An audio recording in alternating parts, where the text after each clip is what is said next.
Uh, oh, Uzma's here. Okay, great. I had a whole joke written in there that revolved around Uzma, so I didn't get to say it because she wasn't here. It's okay. All right. Good to see you. Okay. Where's Kirby? I'm here. Kirby's right there. Okay. Kirby, would you be okay with going next? I'm ready. You're ready? Awesome. Okay, perfect. Okay. I am going to introduce Kirby. Okay. Our next reader is Kirby.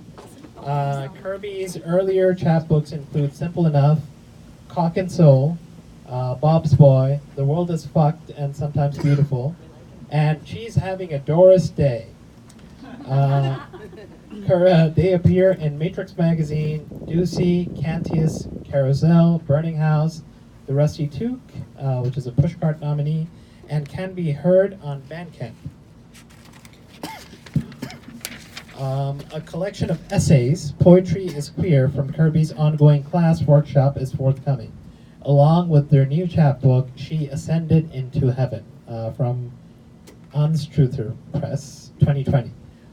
Kirby's full-length debut, This Is Where I Get Off, is now out from Permanent Sleep Press. Kirby is also the owner and publisher of Knife Fork Book in Toronto. Kirby?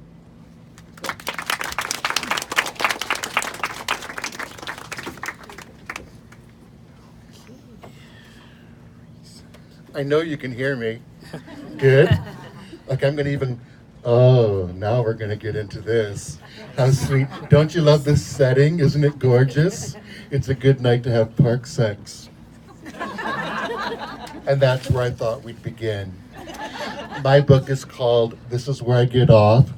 It's primarily about places where I used to go have public sex everywhere, and a lot of locations here in Toronto. So this first one is called When the Gardens Were the Gardens. Allen Gardens, 4 a.m. Positively cherubic boy stands near the front fountains. I thought she was the fountain. Wants me to pee in her Pampers. Who am I to deny such a simple ask? She writhes, giggles, squeals. Oh my God, girl, so glad this is working for you, such joy. After, she implores me to send more her way. I cross the path to where a dozen or so, pants bunched at their ankles, jack, suck, blow, watch one plowed so hard the fucker's ass backs into the plate glass of the greenhouse, bang, an entire sheet crashes. You've never seen so many queens pull up their shirts so fast, skedaddle the fuck out of there. 4:31. A youth lay across the park bench, lit by lamppost, and what turns out to be just the lining cut out of a Speedo brimming with cock. UBL, ultimate bulge lover, I invite him back to my place. He wants me to do him here. This bench, this lamppost, his scene, his setting. I pull out my poppers, lose my entire face, his bulge, my all. Boy pulls off each time he gets close, loves to focus, edge till dawn.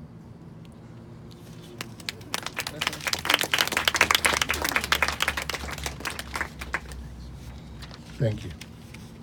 Men. Every location was the same.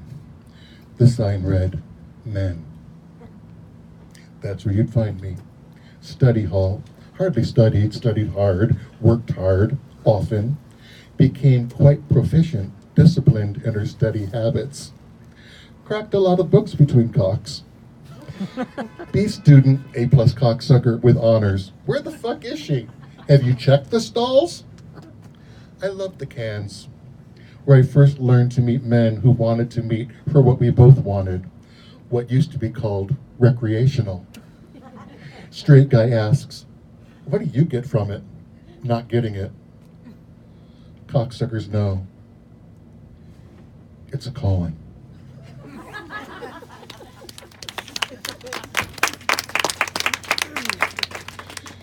Penis person.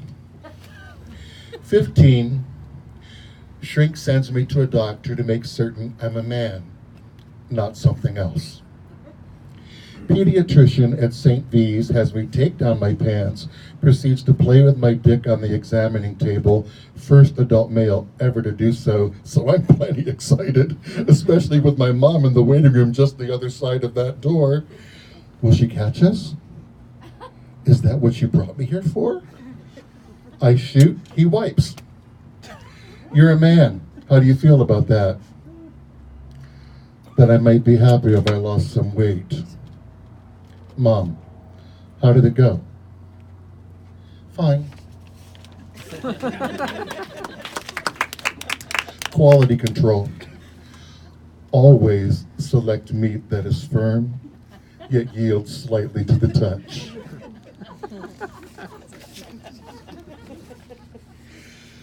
I promised to read something new as well, so I'll do a couple more pieces. The new piece is actually showing up in Cantheus, and give me 1 second. It's called Kindness. This was kind of on my way here, actually. Await the 505 with pass where the walk was clear. Driver doesn't open back door. Cross eyes to enter at front, slip, fall hard, smack dab under the bus. Driver does nothing.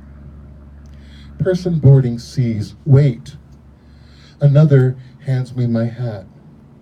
Are you okay, sir? That's exactly how it's going to happen. Last words I'll hear.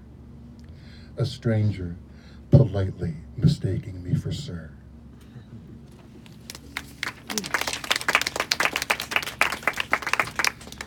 And I'll do one more piece. You've been lovely, thank you. And I encourage you to enjoy the rest of the night. I know I will. This is called Watering the Lawn. Why do you have to sound so gay all of the time? I'm just sitting there, taking this shit in, astonished the dagger exists still, can still come out of nowhere and everywhere, each and every single day, sometimes several times a day. Does Kirby think I'm gay? No, I think you're fucking hot. Straight men taste good, you should be so lucky. Mostly just an awkward silence, not knowing what to say to a gay. Does their entire life have to be gay? It really doesn't matter, does it? Or quick to say they have a girlfriend, some norm they can point to. We can actually certainly talk about that. Yeah, my girlfriend told me all about you, with a handshake that could kill anything not a gay bone in their body grip. Do you have to act like that? You're always so inappropriate. I don't really think that's necessary. These are the kind ones.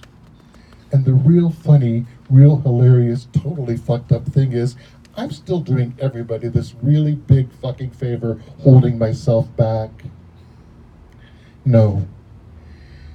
She used to hold herself back with all her might when she was a boy, hold her back so tight. She had serious digestion problems most of her childhood. Sick to her stomach, they would say. But that shit's boring. Who wants to hear about that shit? I mean, come on, that's on Twitter. When there's far more important things to consider, like your big, fat, wonderful, oh, I played around now and again straight life. I'm not angry. No. I found a way to laugh from my belly to dissolve all that. I spray myself with Pam non-stick. Here, I sit across from my mother, the one I loved to be with as a boy, the one I would do anything for. Learn how to shake hands properly. Don't say that. I still can't pass the muster. Too gay, still. I go set up the lawn sprinkler. There's two kinds. The one that goes back and forth like a giant fan, and the short one that sprays and shoots jets. Before I turn it on, I find some lily of the valley, her favorite. Pick some. Baby, this will make her happy.